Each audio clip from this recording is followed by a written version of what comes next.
Hello students, welcome to Civil Winners. I am Barinder Pratap Singh. I am back with a new video. I hope आप सब अच्छे होंगे, मेहनत कर रहे होंगे और जो हमने लास्ट वीडियोस में पढ़ा है वो आपने जरूर पढ़ा होगा। आज हम करने वाले हैं टर्बिडिटी मीटर के दो बहुत ही इंपॉर्टेंट मेथड्स मेजर करने के, that is Baylis turbidity meter and nephelometer. Video start करने से पहले अगर आपको ये वीडियो थोड़ी सी भी अच्छे लगे तो आप मेरे चैनल को लाइक, सब्सक्राइब और शेयर जरूर कीजिएगा और बेल आइकन को दबा दीजिएगा ताकि आपको नई वीडियोस की नोटिफिकेशन भी मिलती रहे। तो चलिए अब स्टार्ट करते हैं विद द वीडियो। देखिए, बेलीज टर्बिडिटी मीटर और नेफेलोमीटर ये दोनों अलग अलग हैं, बट मैंने इसको साथ क्यों लिखा है? Because they are very similar to each other. वो कैसे सिमिलर हैं उसकी बात करते हैं। देखिए, both of these consist of a box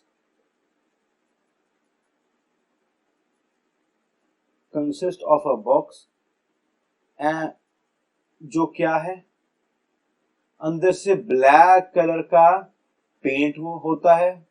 From inside it is black, it is painted with black color और एक source of light present होता है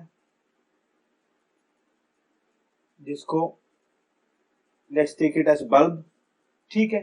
और एक ये इस तरफ क्या पड़ा होता है, from this side there is a test tube that is present in front of it। सामने पड़ी हुई है टेस्ट ट्यूब, ब्लैक कलर का फ्रॉम इनसाइड कलर्ड होती है और क्या होता है, एक लाइट सोर्स होता है, दैट इज बल्ब। अब बात करते हैं, देखिए एक हो गया बल्ब। यहां पे ध्यान दीजिएगा मैं क्या करने वाला हूं। देखिए सामने से दिखेगी एक टेस्ट ट्यूब, बट असल में आगे पीछे होती है, जिसकी असल में दो होती है, बट आगे पीछे होने की वजह से हमें एक दिख रही थी पहले। एक इसमें से होती है standard, this is standard sample. और व्हाट इज स्टैंडर्ड सैंपल? जिसकी मुझे हमेशा से भी ही वैल्यू पता होती है चीजों की, that is called standard sample. और दिस इज वाटर सैंपल, जिसकी मुझे वैल्यू निकालनी है, दिस इज बल्ब। अब हुआ क्या कि लाइट सोर्स के थ्रू बल्ब में से लाइट रेज निकली एंड दे ट्रेवल्ड, और ट्रेवल करने के बाद वो क्या हुआ, वाटर सैंपल में से भी ट्रेवल किया, इक्वल डिस्टेंस है। तो यहां से जितना डिस्टेंस है उतना ही स्टैंडर्ड सैंपल से भी लाइट सोर्स का डिस्टेंस है।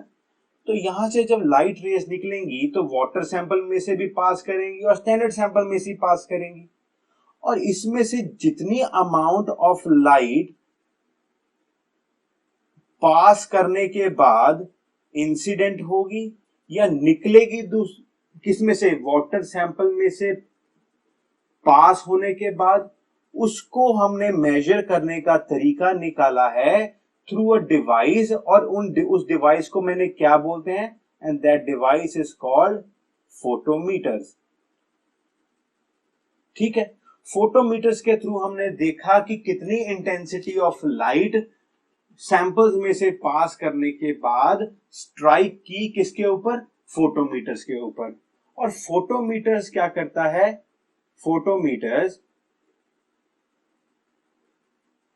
फोटोमीटर्स मेजर इंटेंसिटी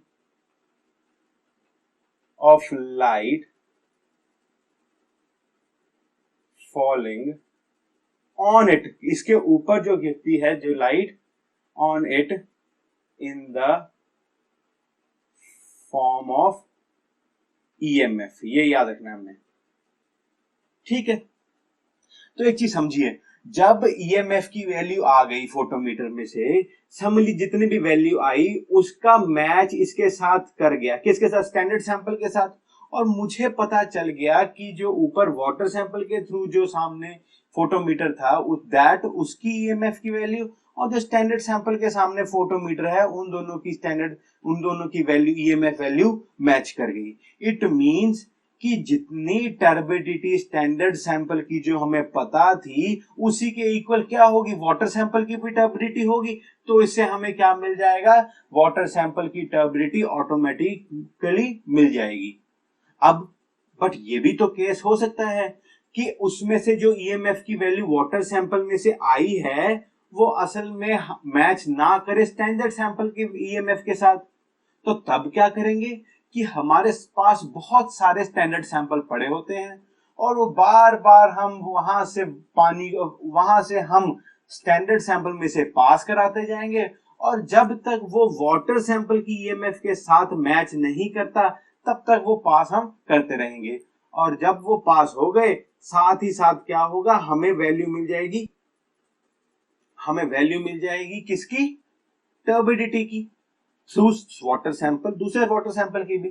ठीक है, ये तो बात हो गई ये बेयलीज टर्बिडिटी मीटर की। बट इसमें एक चीज बहुत समझने वाली ये है कि जितनी अमाउंट आई वहां पे फोटोमीटर्स के ऊपर कितनी लाइट आएगी, ये भी तो आप सोचेंगे। वो कितनी आएगी, जितनी की अंदर वाटर सैंपल के सस्पेंडेड सॉलिड्स हैं उन्होंने एब्जॉर्ब करने के बाद जो लाइट पास हुई होगी वही तो ईएमएफ के थ्रू हम मेजर कर पाएंगे। ठीक है ना, जितनी लाइट एब्जॉर्ब कर ली सस्पेंडेड सॉलिड्स ने, उसके बाद जितनी लाइट बाहर की तरफ निकली या पास हुई that will be measured by photometers. It means मैं ये बात बोल सकता हूं कि the amount of light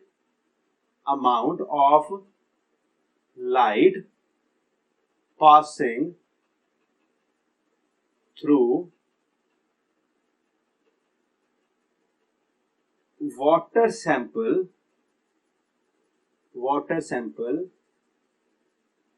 depends on the amount of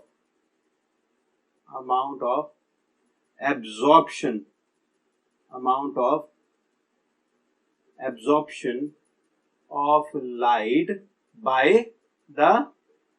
suspended particles। ठीक है ना, तो यहां से मुझे एक चीज समझ आ गई कि जो बेयलीज टर्बिडिटी मीटर है वो किस पे डिपेंड करता है, इन दोनों में से बेयलीज टर्बिडिटी डिपेंड करता है एब्जॉर्प्शन के ऊपर, एब्जॉर्प्शन प्रिंसिपल के ऊपर डिपेंड करता है कौन सा, बेयलीज टर्बिडिटी मीटर। ठीक है, अब आती है बात नेफेलोमीटर की, उसकी भी बात भी कर लेते हैं। देखिए नेफेलोमीटर में एक चीज समझ लीजिए, यहां से आपको रब करके समझाना पड़ेगा चीज की क्या है क्या। याद रखिएगा ये स्टैंडर्ड सैंपल था और वो वाटर सैंपल था। देखिए अब फोटोमीटर्स यहां पे जो थे व्हाइट कलर के that was Baylis turbidity meter, और जब यहां पे फोटोमीटर्स प्रेजेंट होंगे ब्लैक कलर वाले that is in the case of nephelometer. अब यहां पे जो लाइट आएगी वो लाइट सस्पेंडेड सॉलिड के साथ टकराएगी और स्कैटर हो जाएगी लाइट, और जब स्कैटर हुई तो वो क्या करेगी, इन फोटोमीटर्स के ऊपर जाके गिरेगी और यहां से हमें वैल्यू किसकी मिलेगी, वाटर सैंपल की, और स्टैंडर्ड सैंपल की तो हमें पता ही है। यहां से मुझे मिल जाएगी वैल्यू ईएमएफ के through of water sample and standard sample, और इन दोनों का मेजरमेंट भी सेम वैसे ही करना है जैसे हमने उसका किया था कि जितनी ईएमएफ अगर दोनों की मैच कर गई तो क्या होगा, स्टेबिलिटी भी सेम होगी।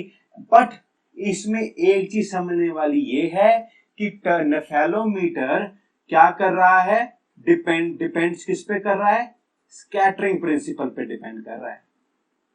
ये चीज यहां पे समझने वाली है।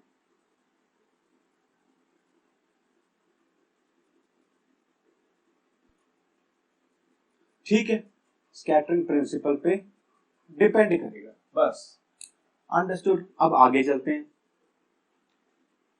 अब इसकी मेजरमेंट भी देखनी पड़ेगी कि कैसे कैसे दोनों मेजर किए जाते हैं, उसकी बात करते हैं। देखिए जो नेफेलोमीटर है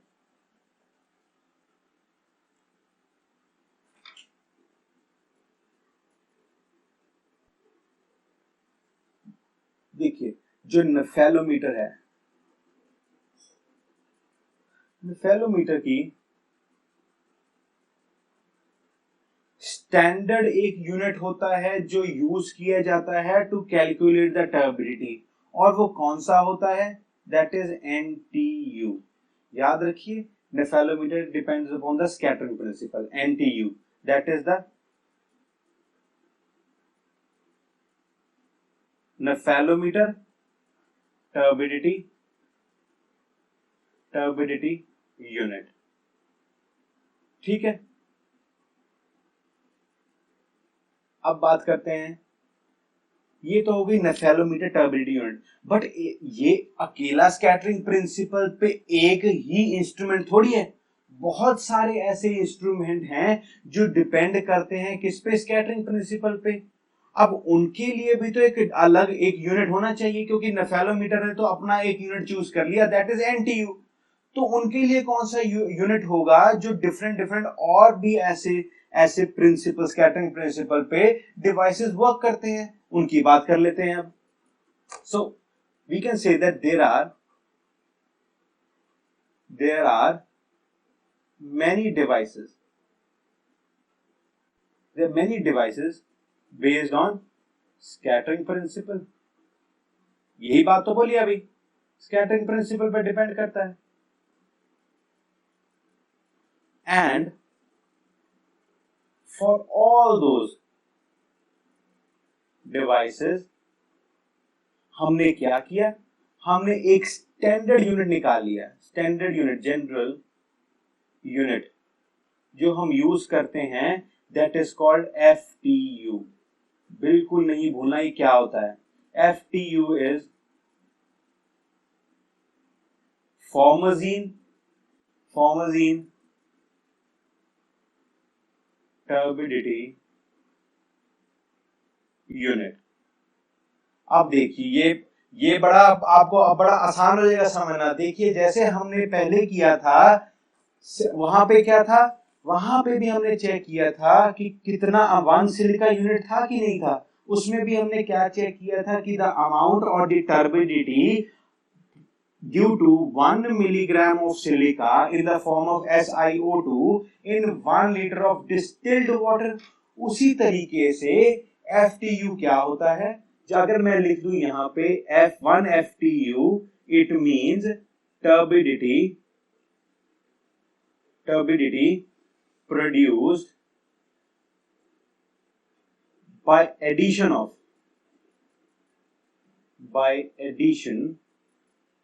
of 1 milligram of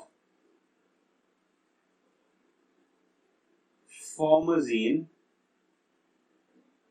in 1 liter of distilled water।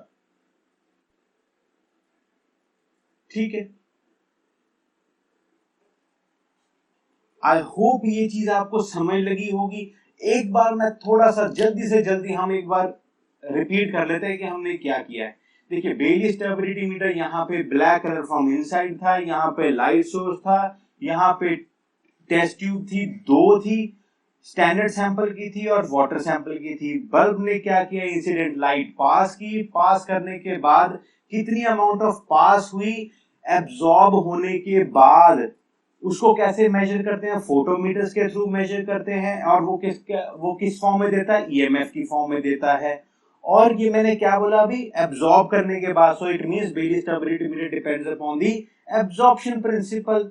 ठीक है, और वहीं पे मैंने क्या किया? यहाँ पे वॉट ब्लैक कलर का जो मैंने फोटोमीटर्स दिखाए हैं वो बिल्कुल परपेंडिकुलर है। परपेंडिकुलर क्यों है? बिकॉज वो क्या करते हैं, जो सस्पेंडेड सॉलिड्स के थ्रू जो लाइट स्कैटर हुई, वो फोटोमीटर्स उस लाइट की इंटेंसिटी को क्या करते हैं? कैलकुलेट करते हैं, और वहां से टर्बिडिटी कैलकुलेट करते हैं। तो इसीलिए नेफेलोमीटर जो है that depends upon the scattering principal.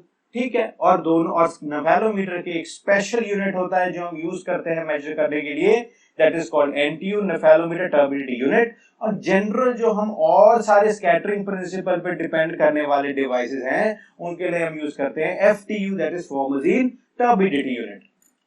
I hope ये चीज आपको समझ लगी हो, क्योंकि ये बहुत ज्यादा बच्चों को ये चीज अभी क्लियर नहीं रहती कि दोनों में फर्क क्या है।